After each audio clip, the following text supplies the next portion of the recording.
और इस वक्त आपको सीधा लिए चलते हैं रायपुर, जहां प्रदेश कांग्रेस अध्यक्ष मोहन मरकाम पत्रकारों से बात कर रहे हैं। सुनते हैं। हो सकती है, आप सबको पता है 9 महीने कोरोना काल में जो जूट मिल थे वो बंद थे। समय पर बारदाने छत्तीसगढ़ को उपलब्ध नहीं हो पाए।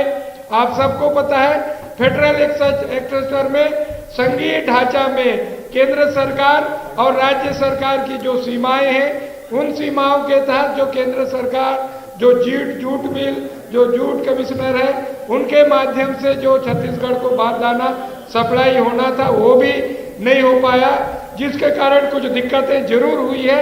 मगर राज्य सरकार अपने संसाधनों से बोरे की व्यवस्था करके धान खरीदी करने का प्रयास किया है। भाजपा छत्तीसगढ़ के धान, मक्का, गन्ना उत्पादक किसानों को आर्थिक संपन्नता में बाधक बनी हुई है।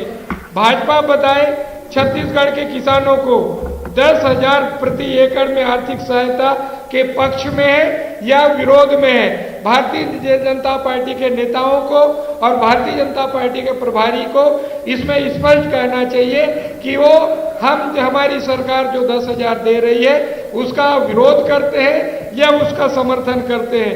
कि किसानों के से किए वादे को रमन सिंह ने पूरा नहीं किया। किसानों को 2013 के चुनाव में 2100 रुपये समर्थन मूल्य और 300 रुपया बोनस देने का वादा किया था, मगर 2013 से 2018 तक 5 साल सरकार में रहे मगर वो वादा पूरा नहीं किया। 2003 में उनके मैनिफेस्टो में संकल्प पत्र में था लघु एवं सीमांत किसानों को हम कर्जा माफ करेंगे, मगर 15 साल सरकार में रहे किसानों का कर्जा माफ नहीं किया।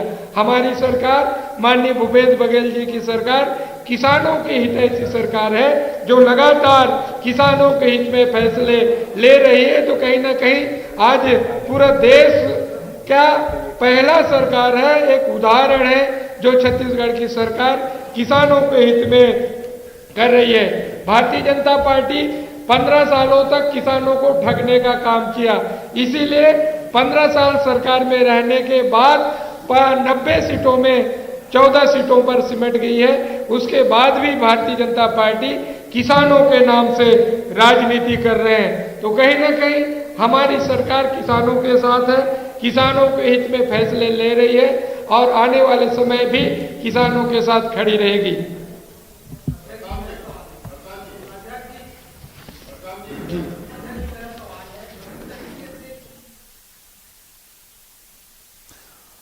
तो मोहन मरकाम को आप सुन रहे थे, विपक्ष को निशाने पर ले रहे हैं और कह रहे हैं कि किसानों के नाम पर राजनीति कर रहा है विपक्ष। अगली खबर का रुख कर रहे हैं। कैबिनेट विस्तार पर महाकौशल की सियासी हवा गर्म हो गई है। बीजेपी विधायक अजय विश्नोई का दर्द छलका है। उन्होंने ट्वीट किया है कि महाकौशल अब उड़ नहीं सकता, फड़फड़ा सकता है। उन्होंने आगे लिखा कि महाकौशल और विंद को अब खुश रहना होगा, खुशामद करते रहना होगा। महाकौशल और विंद को सिर्फ राज्य मंत्री का सौभाग्य मिला है। तो अजय विश्नोई का दर्द छलका। दरअसल अजय विश्नोई भी आशा लगाए बैठे हैं कि उन्हें शिवराज मंत्रिमंडल में शामिल किया जाएगा और कैबिनेट विस्तार के बाद कह सकते हैं कि महाकौशल की सियासी हवा एक बार फिर गर्म है। बीजेपी विधायक अजय विश्नोई का दर्द सामने आया। उन्होंने ट्वीट के जरिए अपनी बात रखी, लिखा कि महाकौशल अब उड़ नहीं सकता, फड़फड़ा सकता है। उन्होंने आगे लिखा कि महाकौशल और विंद को अब खुश रहना होगा, खुशामद करते रहना होगा। महाकौशल और विंद को सिर्फ राज्य मंत्री का सौभाग्य मिला है। प्रतीक अवस्थी हमारे साथ जुड़ गए हैं और जानकारी के साथ। प्रतीक, ये जरूर कहा जा रहा था और बड़े दावेदारों में भी हैं अगर मंत्रिमंडल का बड़ा विस्तार होता अजय विश्नोई, लेकिन स्वाभाविक है कि बहुत ही सूक्ष्म मंत्रिमंडल विस्तार कल और उसमें अजय विश्नोई जैसे कई और दिग्गजों का नाम नहीं, और शायद यही वजह कि अब दर्द सामने आया विश्नोई का।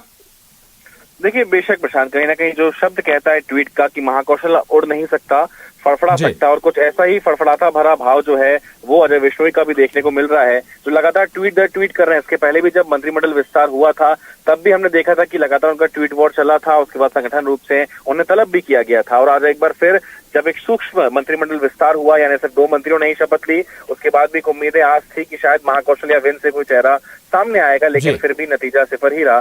तो इस तमाम बातों को लेकर के आज एक बड़ा ट्वीट पूर्व मंत्री अजय विश्नोई का सामने आया है, जो कि जबलपुर से विधायक भी हैं। ट्वीट में उन्होंने कहा भी है कि 13 जो विधायक है वो महाकौशल से और विंध्य से 18 भाजपा के विधायक आते हैं, लेकिन इसके बाद भी दोनों ही अंचलों की झोली में सिर्फ एक राज्य जी। मंत्री ही मिल पाया है। तो बेशक एक बड़ा दर्द है जो उनका ट्वीट के जरिए झलका है। वो खुद भी कहीं ना कहीं एक दावेदार थे, प्रबल दावेदार थे, मंत्री पद की दौड़ में भी शामिल थे, लेकिन फिलहाल अब तक उनके खाते में मंत्री पद नहीं आया है। लगातार जिस प्रकार की ट्वीट्स उनके रहे हैं वो एक इशारा करते हैं कि जो दर्द है वो उनका कहीं ना जी। कहीं अब सामने आ रहा है। जी प्रशांत। बिल्कुल बिल्कुल, अजय विश्नोई का दर्द झलका है या छलका है, चूंकि विस्तार हुआ मंत्रिमंडल का, लेकिन उसमें जगह नहीं मिली न केवल विश्नोई बल्कि कई और ऐसे ही दिग्गज चेहरों। शुक्रिया आपका प्रतीक। और बड़ी खबर है भोपाल से, सीएम शिवराज कोरोना